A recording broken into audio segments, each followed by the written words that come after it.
தொடர்பாக விசாரிக்கணும் அப்படின்னு சொல்லியிருக்கீங்க. அது கொடுக்கணும் அப்படின்ற மாதிரியான கோரிக்கைகளை வச்சிருக்கீங்களா தேர்தல் ஆணையத்தில்? நல்லதே நடக்கும். என்ன மாதிரியான கோரிக்கைகள் சொல்றீங்க? அது 250 பக்கத்தை எப்படி சொல்ல முடியும்? தேர்தல் ஆணையத்துக்கு 250 பக்கம் கடிதத்தை முக்கியமாக என்ன சொல்லியிருக்கீங்க? நல்ல வேல்யூபிள் பாயிண்ட் இருக்குது. அது சீக்கிரம் அதை சொல்லக்கூடாது. தேர்தல் ஆணையத்துக்கு கொடுத்த இதெல்லாம் நம்ம சொன்னோம்னா உங்களுக்கு தெரியும், விதிகள் இருக்குது. என்ன மாதிரியான குடும்ப கட்சியினர்கள்லாம் வந்து திமுக இணைஞ்சிட்டு இருக்காங்க? என்ன மாதிரியான குடும்ப கட்சியாக இருக்குது?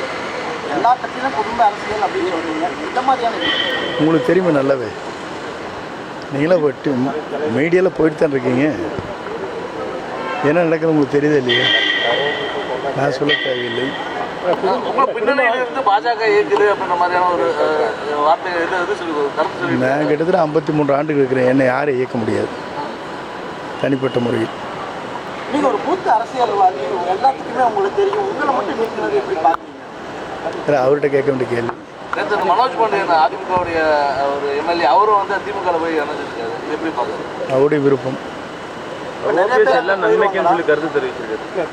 குடும்ப ஆதிக்கம் இருக்குன்னு சொல்லியிருந்தீங்க. அது எது மாதிரியான ஆதிக்கம் செலுத்துறாங்க? எது மாதிரியான பிரச்சனை? மகன் தலையிடுறாரு. அவரோட மைத்தினர் உங்களுக்கு தெரியலாம், டிவிலெலாம் வந்துட்டுருக்காரு. அந்த தொகுதிக்குள்ளே மாவட்டத்தில் பண்ணுறாரு.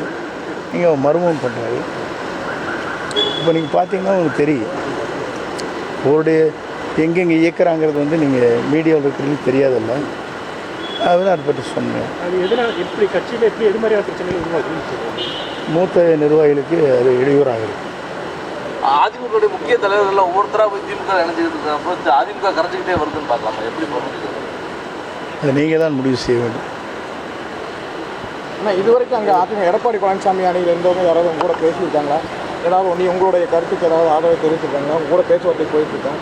யாரார் பேசுகிறார் என்பது அவர்களுக்கும் எனக்கு மட்டும்தான் தெரியும். அது வெளிப்படுத்தினா அவர்களுக்கும் ஆபத்து இருக்குது. பேசிக்கிட்டு தான் இருக்காங்க. உறுதியாக.